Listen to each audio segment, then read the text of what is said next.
I've never had a first date go this bad. So I met this guy on Hinge, which I know now is probably my first mistake, but because I was back in my hometown and I just don't really know anybody, that's what I resorted to. And this is about 6 months postpartum for me, and as you guys know, I went through my pregnancy pretty much single most of the time. Not pretty much single, but pretty much most of the time. And I actually have a way crazier dating story than this that I'm debating on sharing, and this took place right after. I may or may not have been flown out first class to see an ex and got a few or maybe $10,000 spent on me in a weekend. So comment if you want to hear that story. But today we're talking about the worst first Hinge date ever. So I definitely have a type of guy that I like, and it's typically foreign pro athletes. And this guy fit into that category. My son's biological dad is a Brazilian pro surfer. I know. This guy was an Italian soccer player. So we match, and he actually is a coach for a college around where I live. And he's pretty cute. He's not like drop dead gorgeous, but he's pretty cute. Well, so the thing about me is I'm a bad texter. I don't like to text, and I'm just bad at it, but I'm also not gonna call some guy that I've never met in person, you know? So I wouldn't want to date me. Like, I would not want to try to set up a first date with me. I will take full accountability for that I am probably not the easiest person to set that up with, I've been told.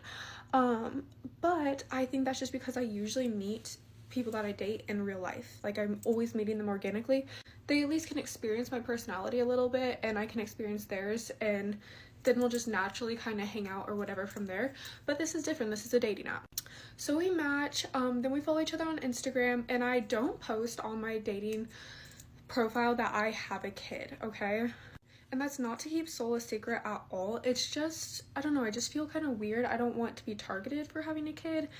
I don't know, but he is all over my Instagram, and I have my Instagram in my dating profile. So usually they will, well, I mean, this is the only Hinge date I've had. So he got on my Instagram and obviously saw that I had a kid. So he follows me on Instagram, and like I said, I'm just a bad texter, so he kind of DMs me on there, but he ended up just getting my phone number, and he was traveling for soccer for like his work. So we just kind of like set up a date, or he sets up a date, and he asked me to go to drinks at this place. Like, I don't know, it looked cute. I like pretty much only like drinking tequila, and he didn't even know that, and it was like a tequila place. So he set the date up for like the day after he came back from his like soccer game, traveling, whatever, and he was somewhere on the West Coast. I don't even really remember, but there was a waterfall. And on my Instagram I have plenty of like waterfall pictures, and like I said, we were not really texting. Like, I'm not somebody that's gonna be like, how's your day going? Like, I don't know you. So I think the day before the date, he like sent me a picture of this waterfall, and he's like, I think you'd like this. And I'm like, I do like that, thanks. I wouldn't want to text me. But it definitely didn't seem like he was too much of a talker over text either. Like, I wasn't not responding to his text. So I'm like, well, we already have something set up, like, not a big deal. And I was honestly kind of excited because I just felt like he seemed like a vibe. I don't know why I thought that. Also, his Instagram had like 100 followers, which I really liked. I really liked that. He, of course, since he only had 100 followers, he only followed like a few people, and I could scroll through it real quick. Like, I don't care if that sounds crazy. And yeah, there's nothing like sus or weird in it. So I thought that was green flags. Well, the time rolls around to go on this date, and I get ready. I'm dressed like pretty cute, but like casual, you know? Like, I just wore like jeans and like a free people top, and I think like heels. And it's also said that he was like 6'1", and he's a goalie, so like that made sense to me. And I also played soccer my whole life. Like, I love soccer, so I thought this was gonna go super good. Like, I thought we were gonna have a really good conversation. So when I was walking up to him, like, my first, I don't know how to explain it, but just vibe was, oh no, like, this is not it. I don't know how to explain it. I've never had that feeling before. He didn't look like his pictures, but he didn't look bad. He just didn't look like his pictures. I can't explain it. Which, I mean, he did look worse than his pictures. He just was not as tall. He was very, very thin. And in his pictures, he did not look that thin. And I'm just not into skinny guys, sorry. He was wearing like skinny jeans, which I think is maybe like a European thing. I don't know. But the conversation was so terrible, and it was not a language barrier. It was not anything. Like, he did not ask me anything, and I am good at conversations. I like to talk. It was just so weird. I don't know if I catfished him. I don't know if he thought I was like super unattractive or not like my photos. And I will say my photos on Hinge are a lot of like bikini pictures just because that's what I have. So yeah, I don't know what I don't know how to explain it. Like, I genuinely don't know. This was the weirdest first date I've ever been on. Like, I was trying to ask him questions about Italy and his work, and like I would get like one word answers. This is gonna sound maybe meaner than like what I'm intending it to sound like, but he had no aura, he had no riz, he had no vibe.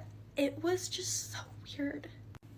I thought maybe he has like a girlfriend or something. I don't know. I don't know. I have no explanation for this.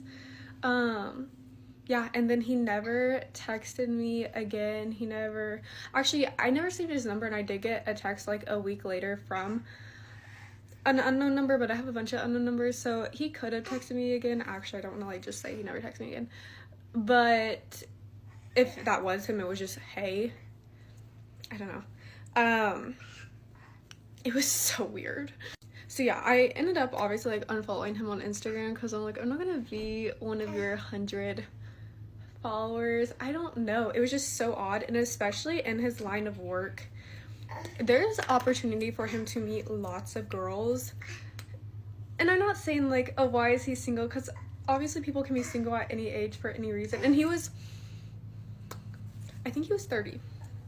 I mean, I've just never experienced anything like that. Like, he asked me no questions about my son, which I understand could be like kind of weird for a first date, but like, I have honestly been on, not like a lot of dates, but I've been on dates with a few guys. Well, like 3. Seemed like a little like scared or cautious of me having a kid. I don't really know. And it didn't give the vibe of like he was just trying to have a hookup with somebody. I don't know. I don't know. Also, when we ordered drinks, like, he only got, like, we each only got one, which I was fine with. Like, I don't really drink, but like to not even offer like to get me another one. And we sat there for 2 hours having the driest conversation ever. I can't tell you how many times I like tried to like leave, and then he'd just be like, oh, like he would kind of start a conversation. If you hear he's underneath me crawling. It was just so strange. It was so strange. And yeah, like what I was saying, his job, like he works at a college like in downtown Kansas City. Like, he could definitely be picking up girls, especially like he was cute enough and he's like Italian. Like, I don't know. It was weird.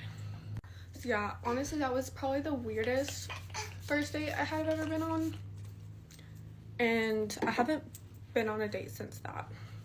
That was about a month and a half ago. But like I said, I have way more interesting dating stories. I realized that my dating life is kind of crazy and always has been. So that was just like a really lame first date.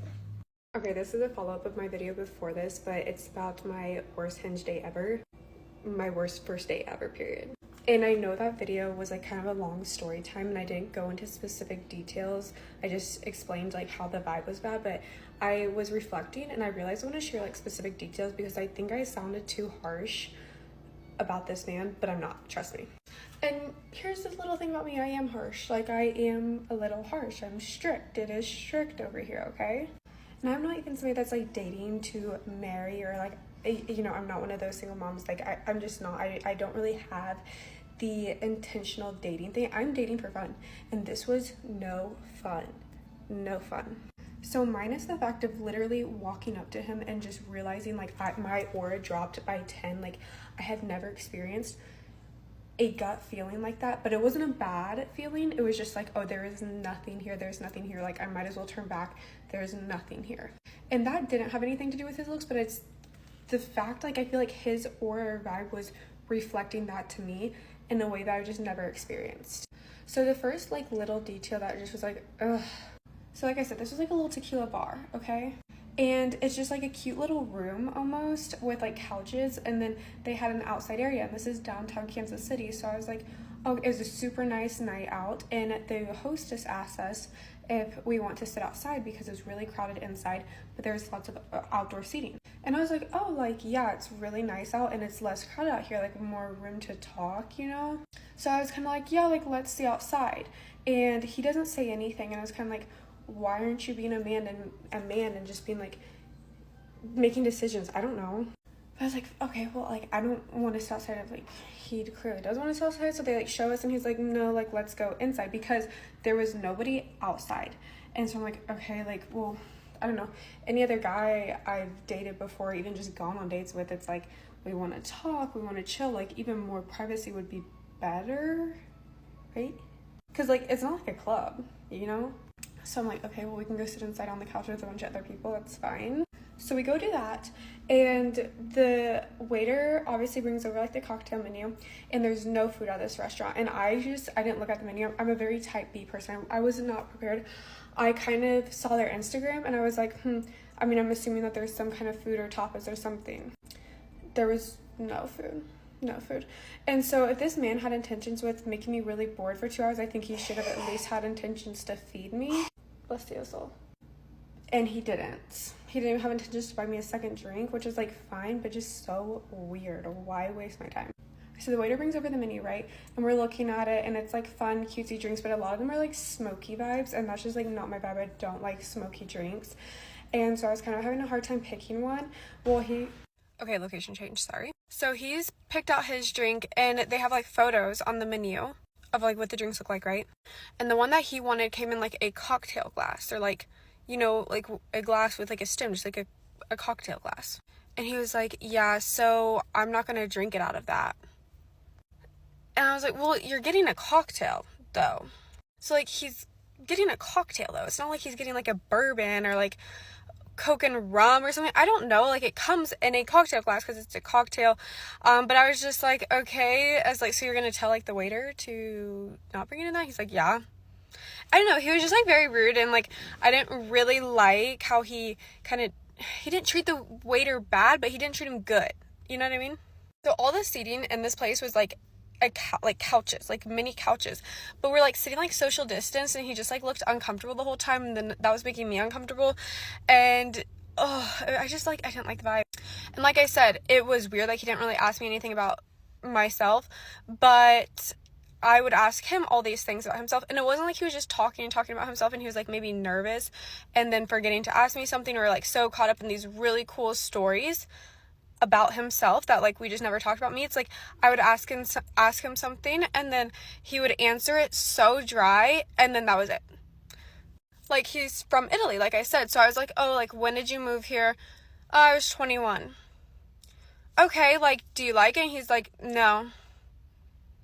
Okay, what do you like about Italy? Like, it's so gorgeous there, like, I'm sure that was so amazing, like, to grow up there. And he's like, yeah, it's really beautiful.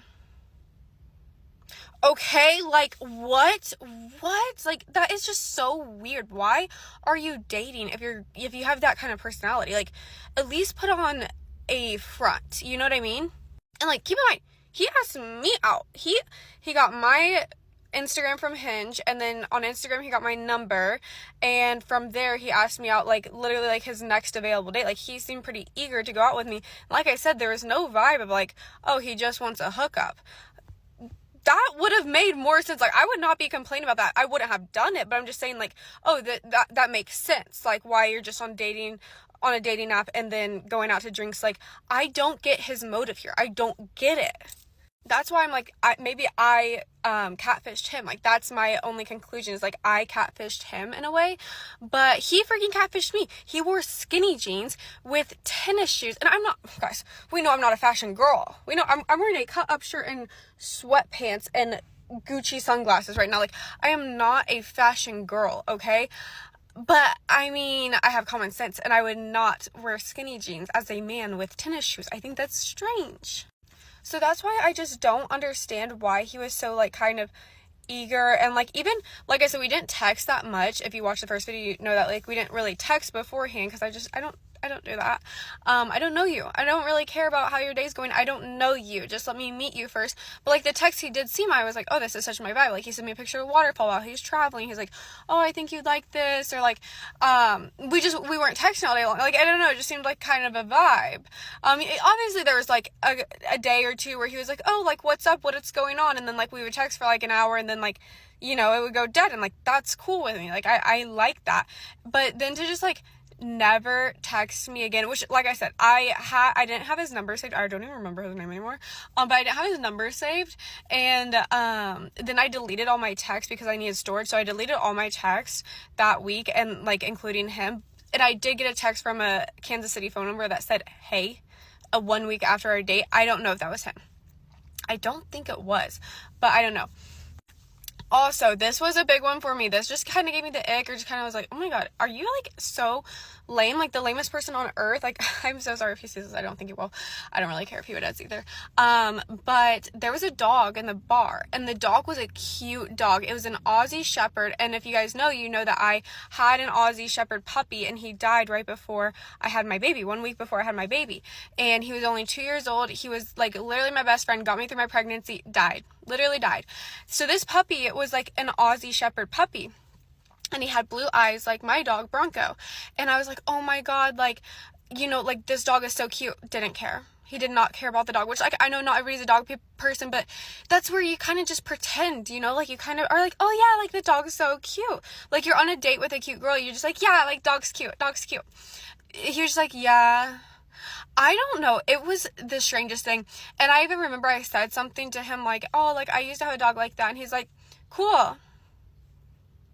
I don't understand. I didn't know there's people like this on Earth, especially like why would the people like this on Earth be on dating apps? Like what? So yeah, that was my last failed dating attempt. And this is just like a follow-up along the one of my worst first date in history, because I realized that I didn't give details and maybe need some context so I don't sound like a bitch. But yeah, okay, I'm gonna go get my nails done. Bye. Okay, so this is gonna be a story time on how I was attacked by my Rottweiler that inevitably ended up resulting in me having to get my arm amputated. I want to preface this by saying not too much on Doc, because he did what needed to be done, okay? I had 21 surgeries and 17 blood transfusions. I did not show up at the hospital with no arm from the dog attack. That was a lot of questions that I was getting in the comments. This was a result of just failed... I don't know. Let's just get into it, okay? So, picture this. It's 2017, December. I am in college for animal science. I'm 20 years old, and I come home for Christmas break to a unexpected puppy from our dogs, our Rottweilers. That's always been a tongue twister for me, and the more I have to say it because of this, it's just, yeah. We had 3 Rotties, a mom, a dad, and a daughter. Daddy and daughter ended up breeding while we weren't looking. We're not that kind of family, but, you know, things happen. And she was so young in her first heat that, like a normal dog, she didn't even have tons of puppies. It was just one puppy. Just one that she was pregnant with and that she gave birth to. And obviously we didn't notice one puppy in a giant Rot. She looked the same. I mean, she might have looked like she was getting a little thick. It was winter time, and she didn't want nothing to do with that puppy. Okay, she was still in her hot girl summer mode, and she was not feeding that puppy. She was not bathing it. She, I think, stepped on it because its back legs were not working properly. So I had to step up to take care of this puppy. I was bottle feeding it, cleaning it, doing all that jazz. One day, I go outside after nurturing this puppy, and I go to the mom, I'm like, hey, look what I did for you. She was like, thanks. And dad was like, matter of fact, he just, I don't know. I was on the phone. I wasn't really paying too much attention, but I know for a fact he did not growl at me. He did not bark. He didn't show me any signs that we were about to get in the biggest tussle of my life. I put the puppy back. I don't even really remember what I did with the puppy, but obviously I put the puppy back. I am on the phone, I'm going inside, and I put my hand on the door to open the door to go inside the house, and this wasn't an abnormal thing for him to do. He was a very large dog, but he had puppy mentality, so he thought that he could just play with everybody and jump on everybody. And I did what I normally did and pushed him off as if, he's my little brother, because that's kind of what he was. Move. And he didn't like that. He chowed down. Yeah. And we were just moseying around the yard, and I hear the person on the phone. They're like, "Is your dog attacking you?" And I was like, "Yeah, can you call my mom? Can you call my mom, actually? I'm going to need you to do that." My mom comes outside. She works from home, luckily.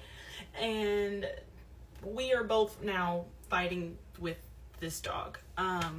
You think that it's your dog and you can just yell at him and tell him to stop, or even smack him up a little bit. He did not react to any of that. When I tell y'all he did not blink, like, he's this close to my face and he's not blinking. I just hear like,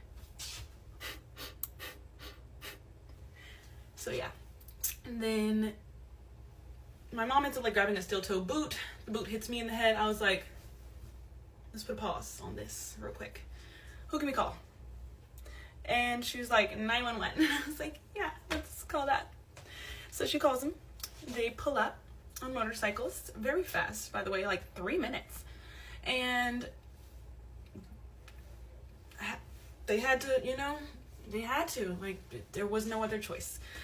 This dog was over 100 pounds. He was not going to be able to be lifted up by the collar, which is what they are trained to do. If a dog is attacking, they cannot get it to stop. So it took 4 to get this dog to let me go. Okay. And after that, I still am not like fully processing what has occurred. I felt no type of pain, really. I guess shock will really do that to you. And I asked for water.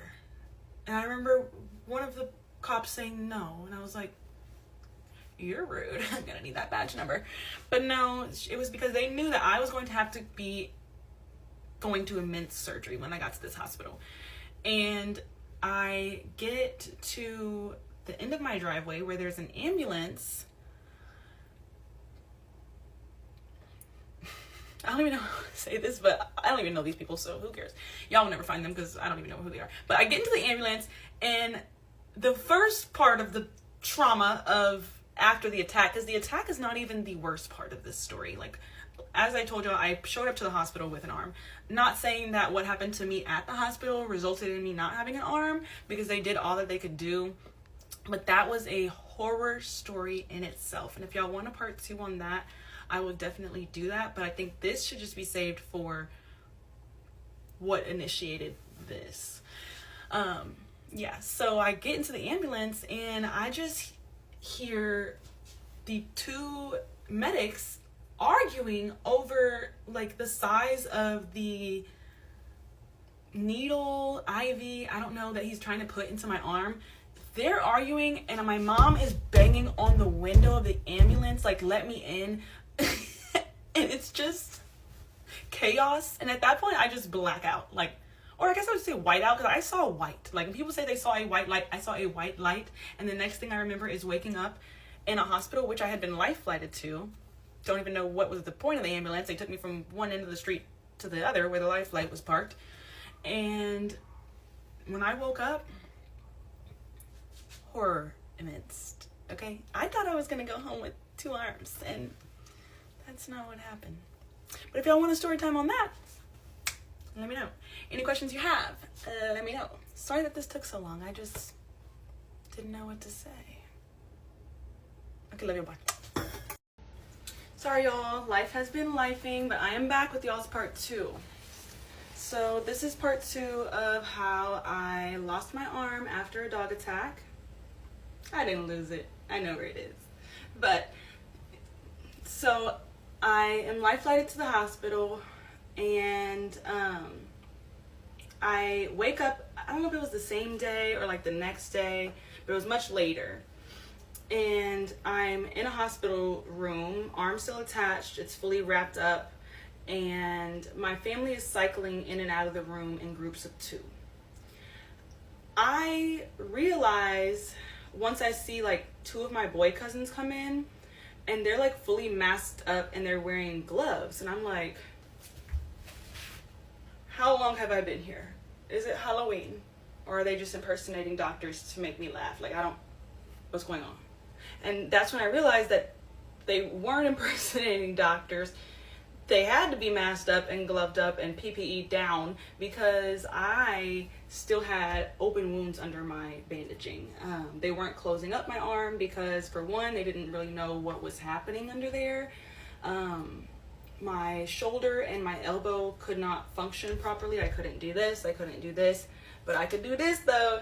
So they were like, something's still attached. We got to figure out what that is and see if we can save the arm. So they ended up taking, let me see if I can show y'all. They ended up taking a vein from my leg and they put it in here to replace the brachial artery that was severed in the attack. That stayed for a couple weeks, and one day I'm chewing on the world's greatest ice nuggets that come from the hospital. If you know, you know. And I realized that like my fingers on the hand, this hand, were black, like they were turning purple. And I told my doctor, and he's like, spit that out with the ice in my mouth, and I'm like, why? And he was like, spit it out now, you have to go to surgery. And I was like, okay. So that's like surgery, I don't know, probably number 10 at that point. And because most of them were just cleaning out infection from being drug around the mud. And he then takes another vein from this leg, puts it in there.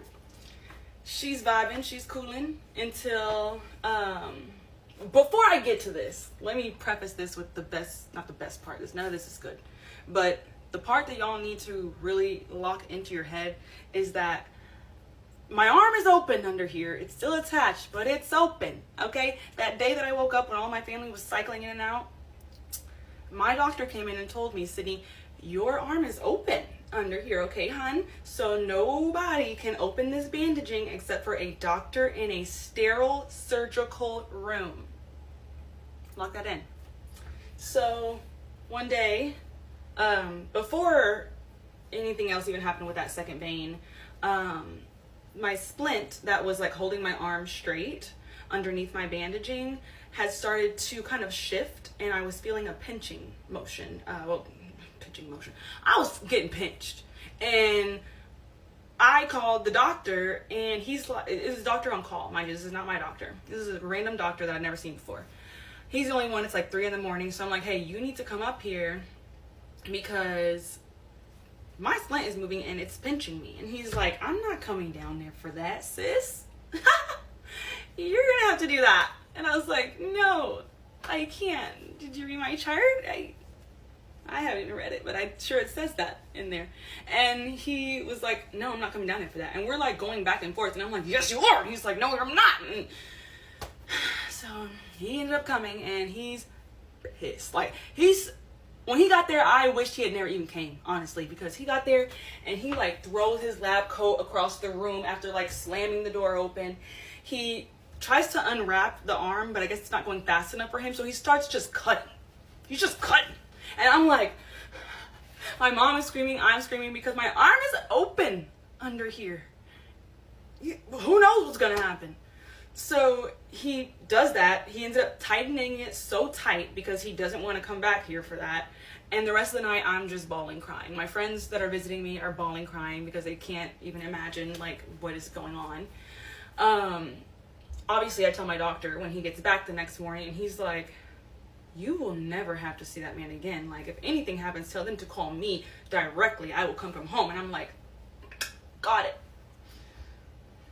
So, second vein gets put in. Skin graft gets put on from the top of the thigh to cover that up. That's all this jazz. But arm is still attached. My mom and my aunt are like holding my arm while I'm taking a twinkle winkle. And I hear, like, I feel something and I hear something but only like in my head. Nobody else could hear it. I just heard like, and I was like, wait, move your arm real quick. And my aunt like moved her arm, and blood is just pouring out of this bandaging onto the floor. And we're all like, call them. So we call rapid response. They come in. They bring like this church liaison. Could have left her where she was at, because poor thing. She was doing her best to try to keep me calm, but I'm not worried about what you're talking about. Your dad's acorn farm or whatever she had going on. Please get out. So as my mom obviously runs out to call the doctor on call.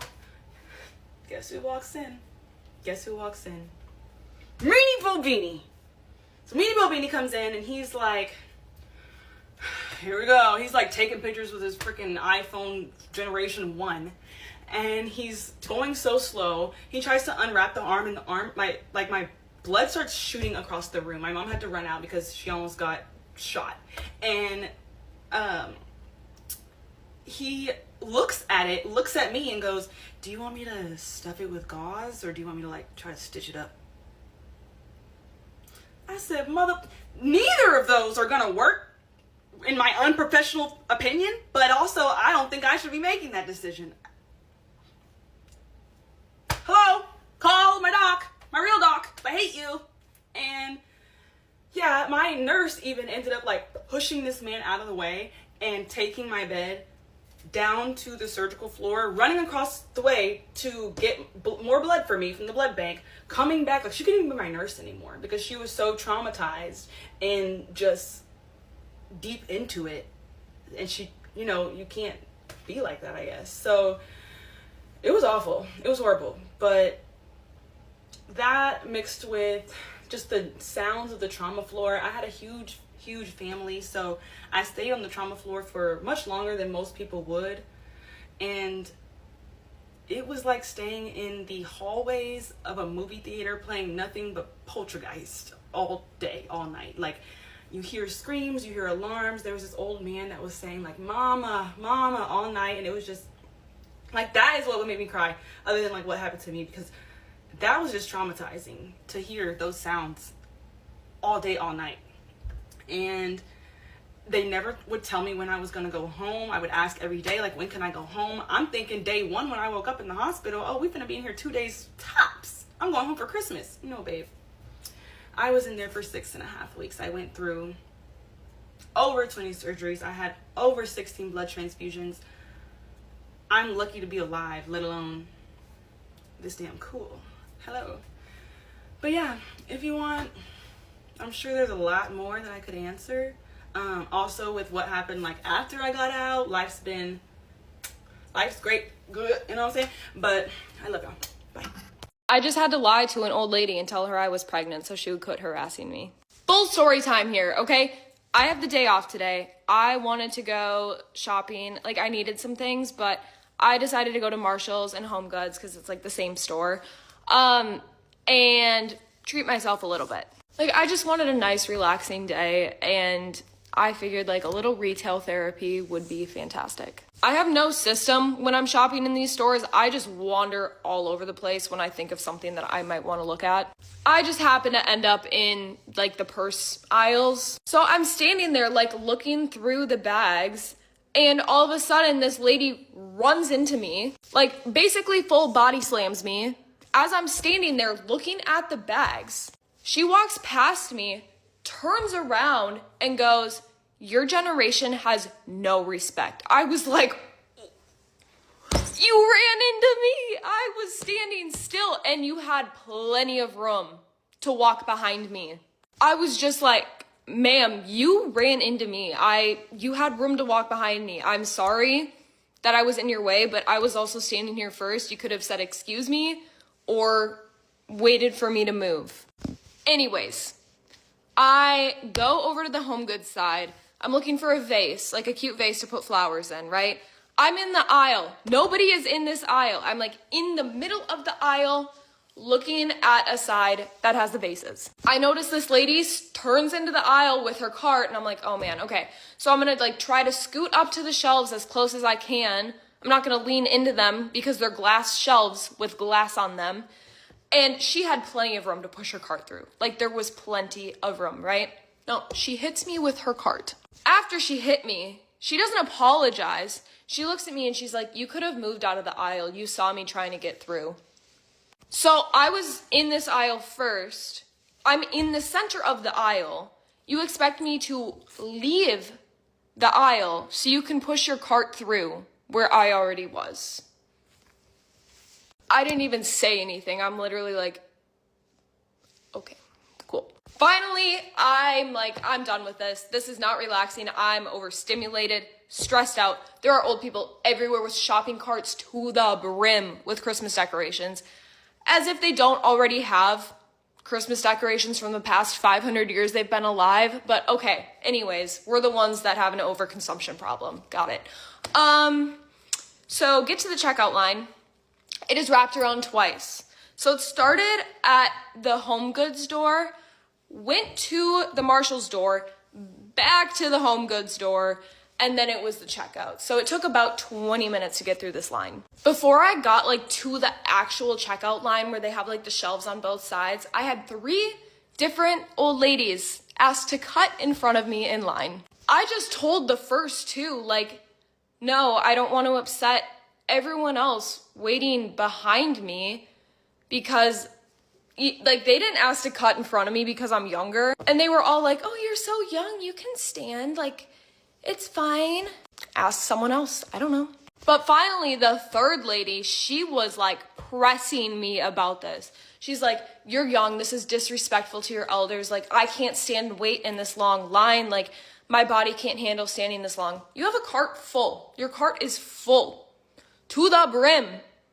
So you definitely had plenty of time. You were standing for long enough to fill your cart up with all this random shit that you don't need. I wasn't going to take any more time out of my day to argue with this lady because I was already overstimulated enough.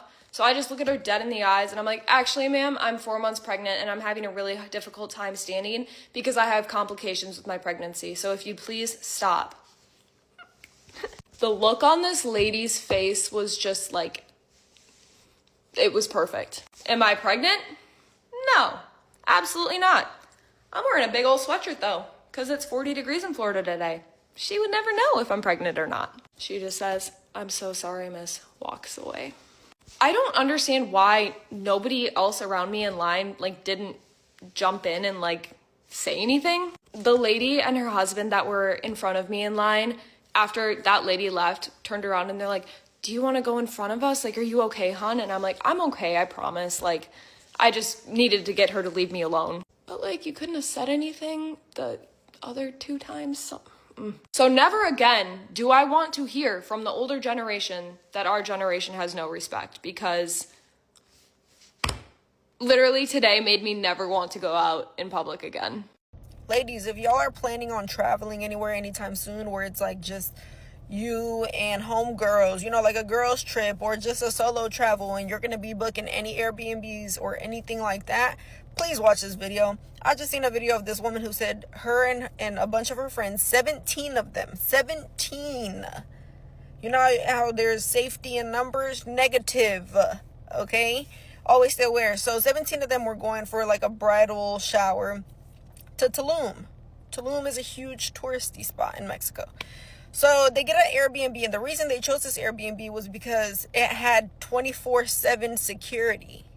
So they literally only chose this spot because it felt more safe. Because, if you're going to go travel to, honestly, anywhere out of the country, you're better off at a resort or a hotel, because that feels a little safer sometimes, because you never even know. Y'all heard about the woman in Africa? She was at a hotel.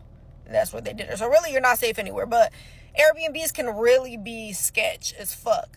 Well, anyways, so they book it. They're there on this trip. Now, they're down to the last night of the trip. They're going to the club. They're returning from the club at 3 a.m. Okay, so really, really late. There were some girls that had stayed back because they were too turned from the week, you know? So they were just sleeping it out. Well, they get back and they got robbed. They got robbed. Well, hold on. I didn't even tell you. What the fuck going on with me? I don't know why I forgot this, but when they got there, when they landed, when they arrived to the Airbnb, they were like, where's the security? Our 24/7 security. And the hosts were like, oh, so he's going to be at his daughter's wedding, so unfortunately he won't be there for your guys' stay. Red flag, damn. Red flag number 1. What? So they threatened to leave because they were like, the reason we booked y'all is because of your security, but all of a sudden security's not here for our stay. That's sketch. So they were going to leave. And they were like, no, we'll get a family friend that'll be able to be security for you for your stay. Well, I'll tell you how that goes in just a second. So they get back, they were robbed. So they're sitting there like telling the host, hey, we were robbed, we need to call the police. The host is like, okay, I'm calling the police. Stay where you are. Everyone's there at the house. They're all freaking out because passports gone, jewelry gone, everything gone. And there were people in the house sleeping. Terrifying. Well, they call the police, right? Police show up and the police are like, okay, so we can track down your passport. We need 2 of y'all to come with us. And they're like, huh? They were like, 2 of y'all come with us. And they're like, huh? Why do you want to separate us? So the girls are all looking at each other like, no, we're not separating. No one's going anywhere. We're taking the shuttle or their van, because there's 17 of y'all. Y'all not gonna fit in the car. She kept saying car, but I'm like, it ain't no way it was a car. It had to be a van if all y'all went together. They called the driver and they were like, we don't know who to trust at this point. The police seem sketch right now. The host seems sketch. The fucking security seems sketch. We're just gonna go straight to the airport and see what they can do for us there. So they get the driver, they go straight to the airport. Mind you, all this was happening at 4 a.m. So they're there at the airport before it's even open. So they wait a couple hours for the airport to open. They go inside, they go straight to speak to somebody saying, look, all of our shit was stolen. There's no way, like, this was our last night here. We're really supposed to fly out this morning. Please let us fly out. Please let us fly out. Let us go home. They're like, sorry, there's nothing we can do. They're very strict about passports. So they told them, you guys have to go to Cancun, which was a 3-hour drive from where they were, and go to the consulate there and try to get your passports. Mind you, it was a Sunday by this point. They're closed on Sundays. So they're like, no, please, please, please. For hours, they're begging. Doesn't happen. So now they have to make their asses all the way. And I don't know if all the girls' passports were taken or just some, and I don't know if some ended up flying back. I have no idea, but she never specified. So I'm assuming they were all sticking together, which I hope they would, right? So they all make their asses 3 hours away to Cancun. They have to stay there for 3 days to try to get their emergency passport. While they're there waiting for that, those 3 days, waiting for all that to happen, doing all the processes they had to do, which is already a bitch in itself, somebody was able to contact the police department to see if they can get the records of, because there had to have been records, right? The police showed up. They had to have taken statements and all that. Well, they try to get all the information and they're like, oh no, like nobody ever called the police. Like no one contacted enforcement, so we don't have records. The police were fake. They were gonna get kidnapped, y'all. So they're sitting there like, oh my God, we were dead in a trafficking situation. The Airbnb hosts were trying or are in this scheme trafficking women, and they said 17, they saw them like a pot of gold. Literally, they were blonde. No, I'm kidding. This is not a laughing matter. But yeah, so they saw a bunch of women and said, we're gonna create a scam. And the security that was the family friend was they got camera footage from the front door, and he was sitting there trying to cover shit, trying to let people in or whatever he was doing. Ladies, keep your eyes open. And thank God they stuck with what they wanted to stick with and saying no. We're sticking up, because they kept trying to tell them, no, 2 of y'all go and they'll get you your passports back. What? It just doesn't make sense. And I'm happy they had some sense. Be careful out there, ladies. Okay guys, I'm gonna be doing Story time. Oh, this is so embarrassing. A story time on how I found out I was getting cheated on my birthday. Honestly, I'm more embarrassed than sad about it because, like, bro, like, it's fine though. It's fine. Okay, over it. I just think about it. I'm like, damn, I literally got cheated on. And I found out on my birthday. That's literally like what a core memory to remember every year on my birthday. You see, there are so many signs that like he just wasn't faithful, but I literally just turned a blind eye on everything, bro. One sign was when he asked me out. He posted me. Well, he didn't post me. He posted my hand, but that's another sign. But a girl literally called him immediately. Immediately. I'm assuming it was someone that he was talking to, like, before me. Well, not before me, probably while talking to me. But this girl was literally blowing up his phone while I was with him, and he did not want to answer. I forgot to mention, she also followed me, like, as soon as he posted me too, and which is kind of weird. I don't know. And he was like really mad about it. He was like, "Oh, what the? Why is he following you?" Blah blah. Which was already weird as it is. I feel like his reaction was more weird than the fact that she followed me too, but that's besides the point. Well, I'm pretty sure he like texted her something like, "Oh, like blah blah blah," or he like blocked her or something. Because I told him, I was like, "Oh, like call her back." He did, but she didn't answer. I still don't know why. So if she's watching this, why didn't she answer? So yeah, whatever. My birthday came around. It's on a Saturday. He took me out to eat. Well, actually, no. Wait. I remember I had woke up mad that, like, the morning of my birthday because he went out the night before. That's one thing. This man was always out, and I was always inside.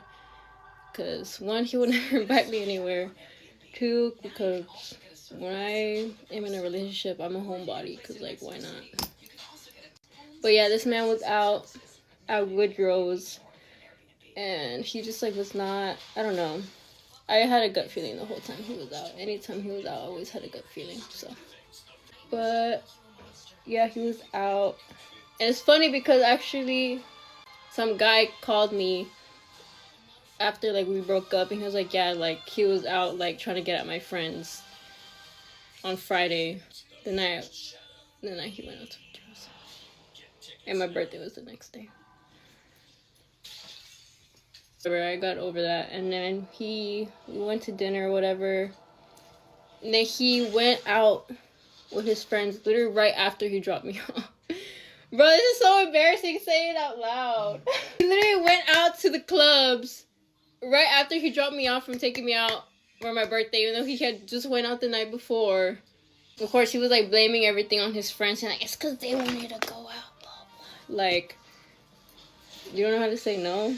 If he wanted to say no, like. So, this man was out at clubs. I was like out. I mean, I wasn't out. I was just up the whole night. Still my birthday! Still my birthday! And this man was out and about. Whatever. Besides the point. I go to his following. His following went up. I was like, oh no, mama. No. I went and boom. One girl I've never seen before in my life popped up on his thing. She was a bottle girl. Very pretty and I'm assuming she was popular because she had a lot of following. So, I told him, I was like, who did you follow? Oh, I called him actually. And I was like, who did you follow? And he was like, what are you talking about? Like, blah, blah, this and that. Like, I was like, bro, like, I'm not in the mood to, like, be, like, whatever. And he was like, oh, I followed my homeboy. I was like, so you weren't even following your homeboy, the one that you're out with right now. It just didn't make sense. Obviously, I knew he was lying, but he just did not want to tell me the truth. So, I've literally never ever done this before. But I texted her. I was like, hey, how long has this guy been following you? And I sent her a picture of, like, the guy I was with, profile. She's like, oh, he just followed me, like, a couple minutes ago. Yeah. Duh, obviously. But it's whatever. And yeah, whatever. I think by the time I called him, or she answered, he was already out, like, of the club or whatever. I called him, I was like, I'm gonna ask you one more time. Who did you follow? He still kept saying my homeboy. I was like, oh, that's funny because she told me that you just followed her like 30 minutes ago. He was like, I was like, I'm gonna ask you a second time. He was like, okay, fine, yes, I followed her. I was like, okay, we're done. So yeah, I broke up with him the night of my birthday. Cause I was like, and I was just like, bro, like, no way I had to ask this man like 300 times who the hell did he follow for him to tell me the truth. Like, this man couldn't even hide it, like, whatsoever. Like, he should have known that I was gonna look through his shit. Like, oh, sorry, I told myself I was gonna cuss. But yeah, it was just stupid. I broke up with him, whatever. Next day, so his birthday was August 2nd on a Saturday, so Sunday, I met up with him to pick up my stuff, because I had, like, stuff in his truck. Like, girly stuff, like lipstick, lip liner, all that stuff. Funny story about that, actually. I remember one time we had went out. I don't know if he went out or we were just at the gym, whatever, but we were in his truck, and all my stuff was put up. Which he literally would, like, at least, not that he would not ever do that, but at least that I know. But yeah, and I remember I was like, why is my stuff put up? And I think that day, like, he had went out the night before. And I was like, why is my stuff up? Of course, he blamed it on his homeboy. He was like, oh, like, I just don't want my homeboy seeing that, blah, blah. I was like, mind you, this was a homeboy that also was a cheater, and he was weird. That was another sign. This man did not want to let go of his homeboys, which they're cheaters. Same thing with his cousin, but whatever. I was like, oh, I just didn't want him seeing that, like, blah, blah. I was like, if it's a homeboy, why does it matter? Especially if he knew about me. Like, but I'm assuming he had just, like, went out with the girl the night before. Because, oh, wait, hold up. That's not, I'm gonna have to do a part 2, bro. But yeah, I had gotten mad about that because I was like, why would your homeboy care about my stuff being there? It's like, I just don't want him saying anything, blah, blah. I was like, what? Like, that, it just, yeah, no. It was, Oh, mamas, I'm gonna have to do a part 2 because I'm not even, like, done yet. Hey guys, we're gonna talk about our abuser ex-mother, Jessica Roderick. Okay, so I was the oldest daughter, and I basically got bullied and beat on, like, all the time by Jessica, but they had a falling out, my dad and Jessica, and I basically moved back to West Virginia away from her because I'm biologically his daughter, so. And she likes to act like she misses Chloe. This is Chloe, by the way. Yes, she likes to act like she misses Chloe. No, she does not. No. So, I know that I keep coming back on here and making videos, and that's my fault. The reason that my first ever video got deleted was because my mother called the cops. My mother called the cops. Okay, ladies, my mother called the cops. I was living with my grandparents. She saw the video. She was like, this is a threat to me and my big following. And to call the cops, made him take down. So the last video I made had something to do with, like, we're getting better, which we were. But then, of course, that had to stop. With all relationships that had to do with me and my mother, that had to stop, of course. And that was not my fault. Me and Chloe have always been told that all of this bull crap that has been going on was our fault. I'm the one who lived with her for the longest, so I know a lot of my mom's antics. She is diagnosed with borderline personality disorder. Say it again, borderline personality disorder. Nothing wrong with anybody who struggles with that illness. Nothing wrong with struggles with any personality disorder. Nothing wrong with somebody who struggles with anything mentally because of her, now I have borderline personality disorder. There's nothing wrong with that. But she never learned how to control her borderline personality disorder. What happened to me after my beautiful sister left the picture? Relentless. It was relentless, okay? Dragging me by my hair, beating me. She likes to say it was because I tried to murder my family. I was 7. I was 7 and autistic. I feel like there's like a whole thing about, I think it's autistic meltdowns. She would call them temper tantrums. She'd call them psychotic outbreaks. She would act like she would restrain me. She said dragging me by my hair, sitting on top of me for hours was restraining me. But it wasn't. It was not restraining me. I was autistic, lived with her, somebody who did not know how to act, and I was autistic, also did not know how to act. So that's why a lot of times you'll hear her say in these conversations, like, but you tried to murder us. No, I was 7. I did not try to murder anybody. I didn't even know what the word murder meant. Basically, she would, like, degrade me and kind of just beat on me too, like, lash me with, like, wooden spoons and stuff. Same with her. And, she was the one that exposed me to the fact that my mom was a full-on drug addict, and nobody told me that. And I was, like, I want to say, like, 8 or 9. Not even. I don't even think. Not even, mind you. Like, she had no business saying that to me as a little kid. Like, I didn't even know what drugs and stuff was. No, we like, were little. What the hell? I remember one time she'd, like, I think it was something to do with dinner, like you didn't like the dinner or something. No, she liked the dinner. My mom just made her eat outside. I think it was because she was smacking or something. Like, yeah. I don't know why that was such a big deal. That is, I think you were like 7 or something. And it was just her. Like, Dad wouldn't even say anything. No, I mean, I feel like that was really wrong to make your child eat outside in the cold. Because she was smacking. Yeah, because we lived in Texas, like El Paso, Texas. It actually did get cold there. So our dad obviously was in the military. He didn't know half the stuff that was going on at home half the time. He would come home and he has told me himself most of the arguments they had were about the way that she treated me and Chloe. Because I don't know what it is. I don't know what we did. I don't know why. I've heard that the borderline personality disorder, like me specifically, because I reminded her of my dad that she met while buying drugs. Maybe that's why. Maybe I look like him. Maybe I'm a reminder of the past. I don't know why the hell she treated Chloe like that. And I know that we sound like mean right now, but I feel like people need to know. People need to know. It's awareness. People need to know that the person that you see on the internet, don't believe everything you see on the internet. She's a lie. She's a lie. She's definitely a lie.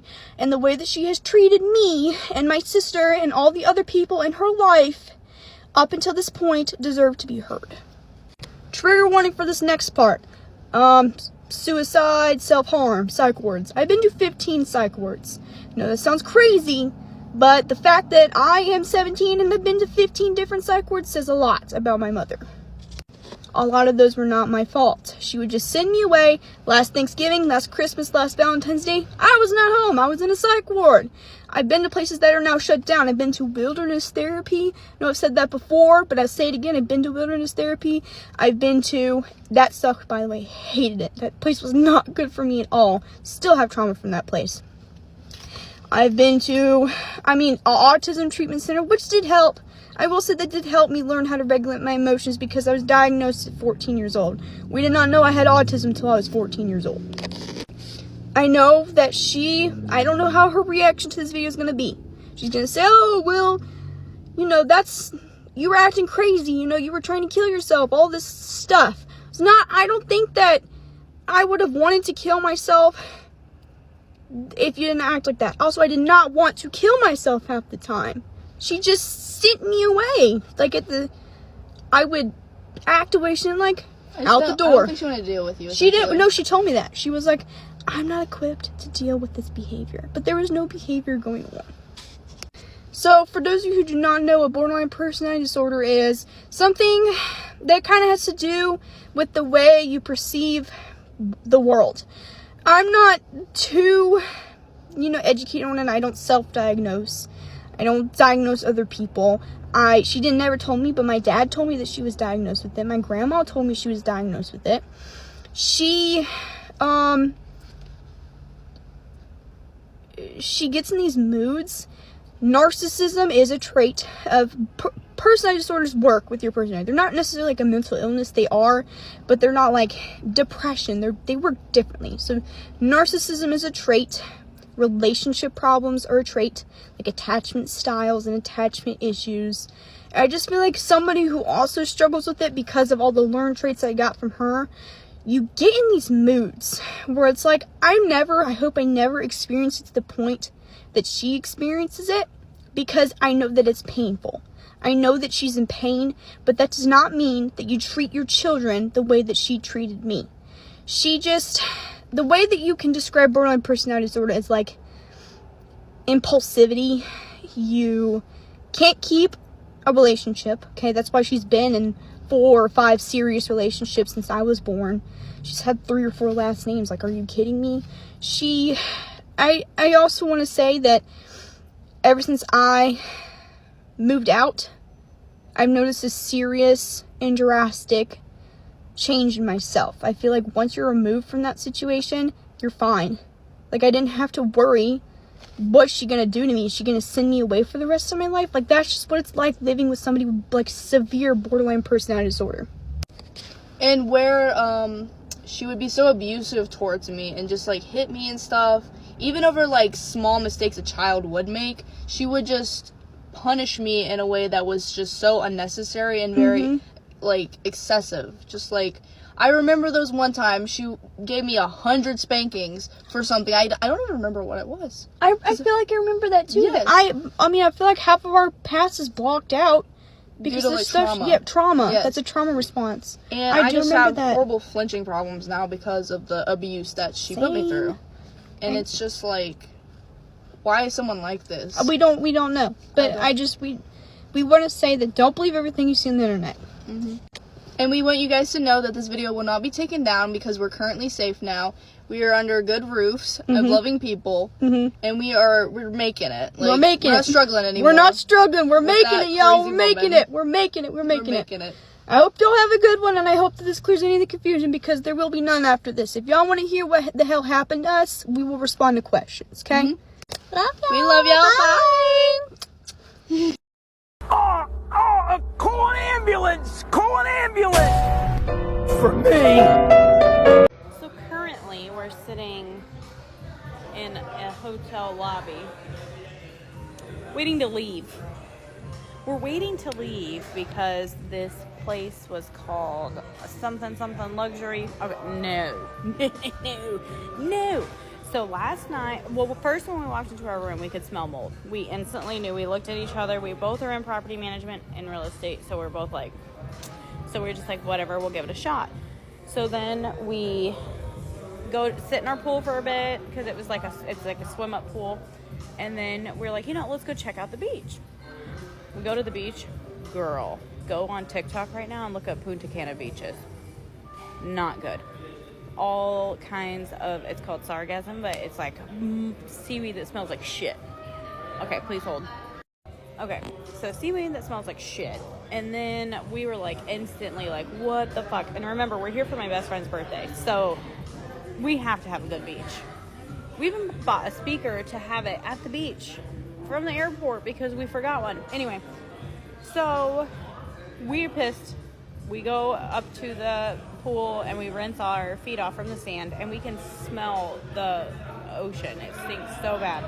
So then we go get dressed. We go to dinner. We walk into dinner and they're like, sit down and have a drink. And we're like, we have a reservation. And they were like, sit down and have a drink.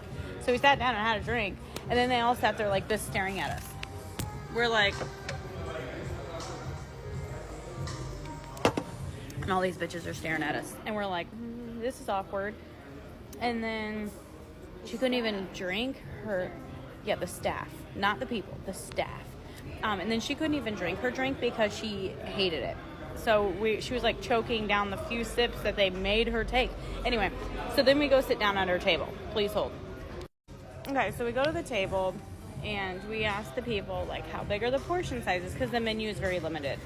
And so if it was small portion sizes, we were going to order 2 things so we could try multiple things. So like we both were trying to decide what each other wanted so that we could share things. So they just rushed us through. We ordered dessert, it started with the appetizer all the way to dessert. Hold on. So then we ordered dessert and everything, like top to bottom, we ordered it all. They start bringing stuff out, little by little, and then it comes time for dessert. We had to reorder dessert. And we're like, and let me remind you, I ordered basically it was like key lime pie.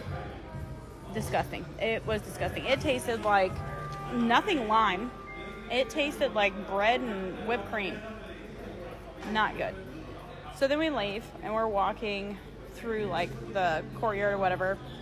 And we're like, you know what, let's just go to bed at this point. Like, it's dark, the pool's closed, like, we're over this shit. So we go to our room, and we sit outside on our like little pergola area thing, and we're just sitting there scrolling TikToks and like looking up some excursions we could do since the beach smells like shit.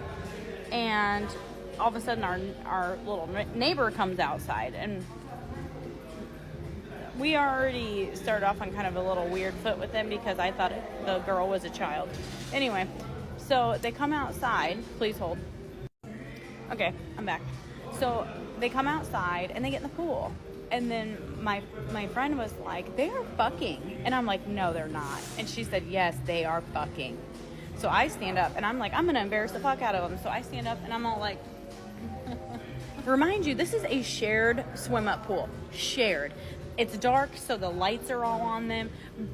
Girl has her whole ass swimming suit off. I watched her take it off, and they are fucking in the pool. So I video it because at this point I'm pissed. And I was like, I don't think they spoke English. I don't know where the fuck they were from, but I was definitely making them feel very uncomfortable because that's just what I do. So we record this, and then my bestie is pissed. She's like, I was just in that fucking pool. I called Ty. Ty's like, don't get in the pool and get your hoo-ha, and that's disgusting, you know. Meanwhile, a fucking roach this big is like running across the ground into the pool. So they're fucking with a roach in the pool. Seems legit. Okay, please hold. So meanwhile, the roach is like under our chairs, jumps in the pool. Okay. Yeah, it is. The roach is this fucking long, like that big. It's fucking huge. And then they have cats, like wild cats around here, which I don't mind. Like, come here, kitty, kitty, kitty, you know, whatever. But as they were fucking, the roach jumped into the pool, and I think the cat was like, oh, a roach, meh, you know. So then the cat is like trying to come around this pool to get the roach, and the dude is fucking his bitch and splashes the fucking cat. So the cat's like, you know, and then jumps in the fucking bush. So there's all kinds of ruckus going on, and I'm trying to video them, and so I'm all like, you know, watching the ruckus. Like, I mean, I can't fucking make this shit up, okay? I cannot make this shit up. So then, please hold. So then after all of that, we're like, yeah, let's look for some other places to stay. So we looked for some other places to stay, and we found one, but we went back inside the room, and then we just started picking it apart. Like, there were mold in the cracks, it was filthy, our outlets don't work, the peephole is like popped out, like all these things. And this is after I had talked to Enterprise, because they charged me $500 and something for my rental car, and it was supposed to be $86. So I'm already mad about that. Then you have all this shit happening. Then it took 2 fucking hours to get here because they were taking forever. Like, I mean, it's whatever. Listen, you live and you learn. Neither one of us have been here. Now we know. If you ever go to the Dominican, you stay south. You stay south. You do not stay in Punta Cana. Anyway, I got some more to add to this. Please hold. So we were talking to Ty, and Ty's like, babe, that's like a real thing. Like, you can really get sick if you're in there too long, and blah. So he's freaking out. He's worried. And there's a thing called dirty sock syndrome. Dirty sock syndrome. It's a legit thing. You have to look it up. But me and Laura were laying in bed, and the fucking fan, I'll send you the video, but the fan's all like, you know, and I was like, if that motherfucking fan falls on me, I'm suing. And Laura's like, well, they have to keep it on because of the dirty lung. This is the dirty lung. They have to keep they have to keep it on. And we lost it. We died. Okay, please hold. So then sock lung. She said sock lung, not dirty lung. Anyway, she said it'll give you the sock lung. Anyway, so then we finally go to sleep. We packed up all of our shit and we went to sleep. And it was like 10 o'clock when we went to sleep. This kind of place, you have to get up early and you go to bed kind of early because the sun rises at like 5:30 and the sun sets at like 6 p.m. So if you want the beach and stuff, you have to be up early. So we go to bed early. It's dark as fuck in a room. Oh, and our curtains didn't shut, so I had to tie a hair tie to keep them shut. The fuck? Okay, please hold. It gets better. Okay, so then the bed's hard as a rock. We finally fall asleep because we're just fucking exhausted from traveling. We wake up in the morning and Laura's like, girl, did you fucking hear that shit last night? And I'm like, what I missed because you didn't wake me up. And you know, if you would have woke me up, I would have went and found out.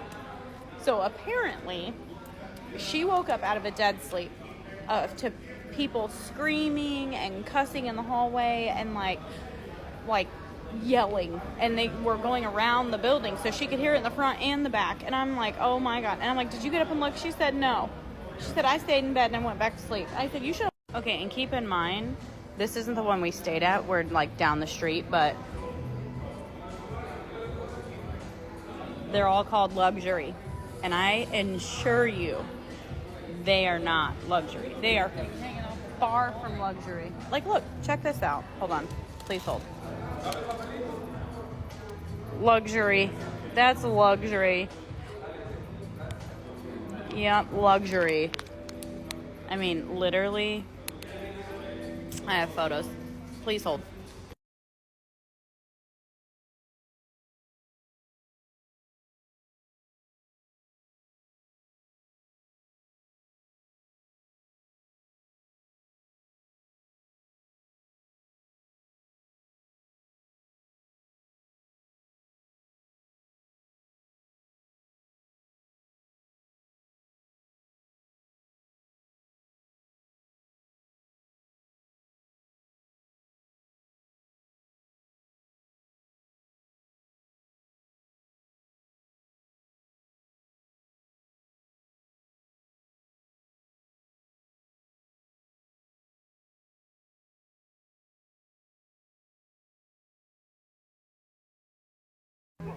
And beside we have our spa down there. This spa is additional, but if you need a treatment massage,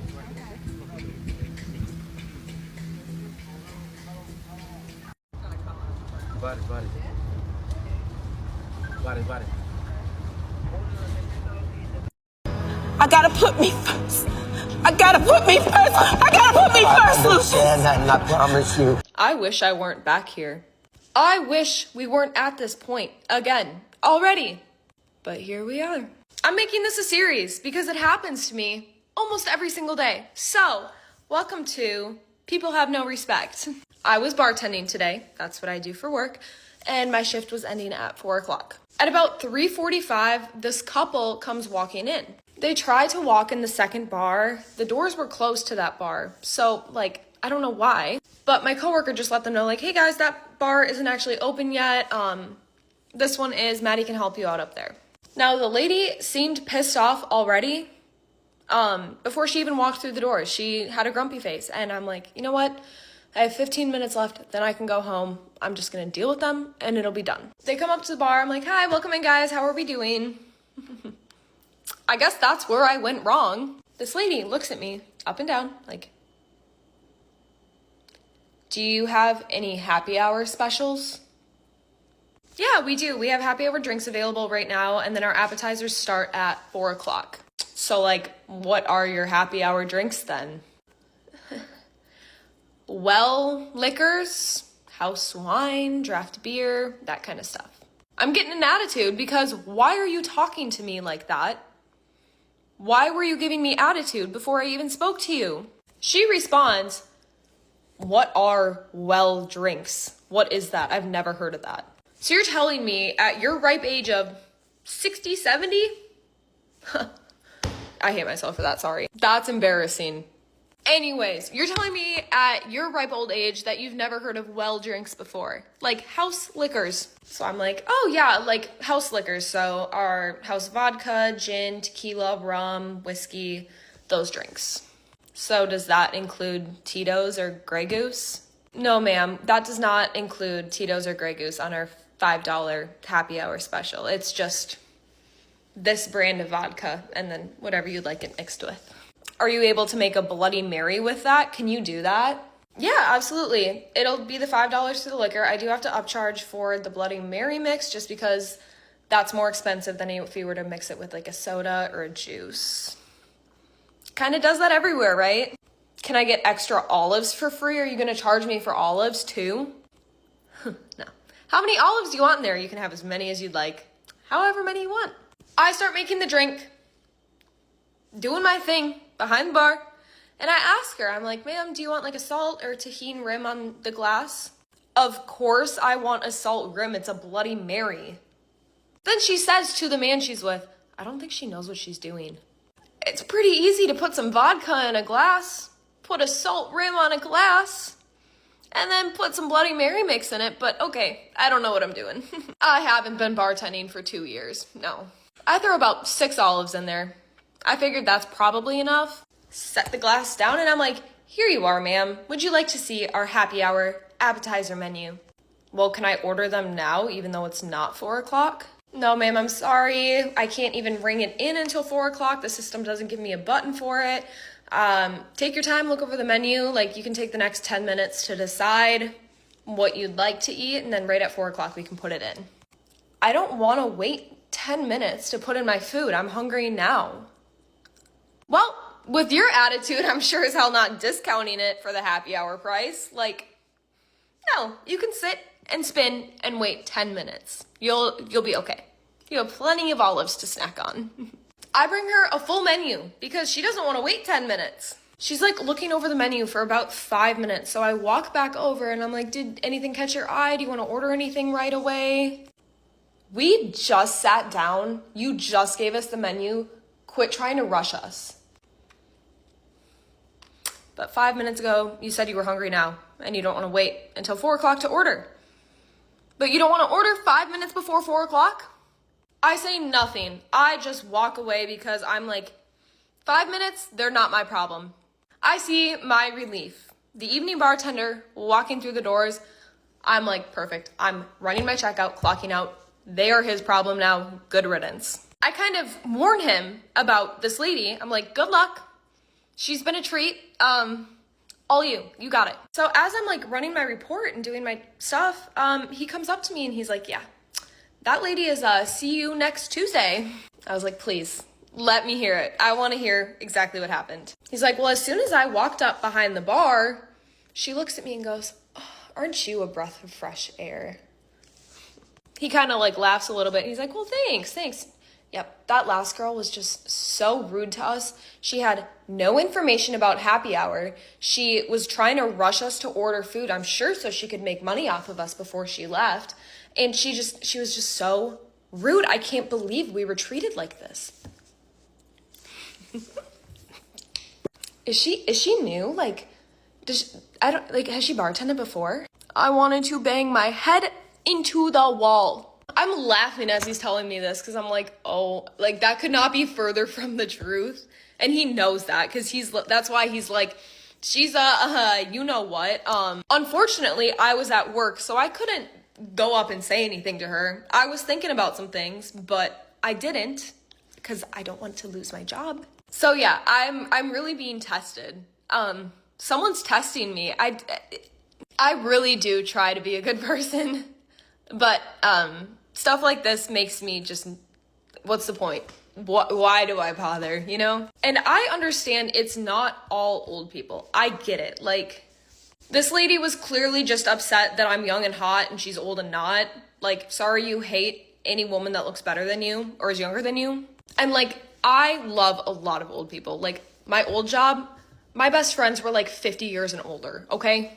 But if your grandparents or parents act like this, and you know it, like, please lock them in a retirement home. Like, put them in a high security retirement home because it literally just like, it's not okay at all. Acting like that at any age is not okay by any means, but the entitlement from older people is just ridiculous because they think they deserve respect just for being older, and that's not the case. So I'm sure after work tomorrow, I will be back with more. If you're interested, let me know. We can keep this going because I have so many stories.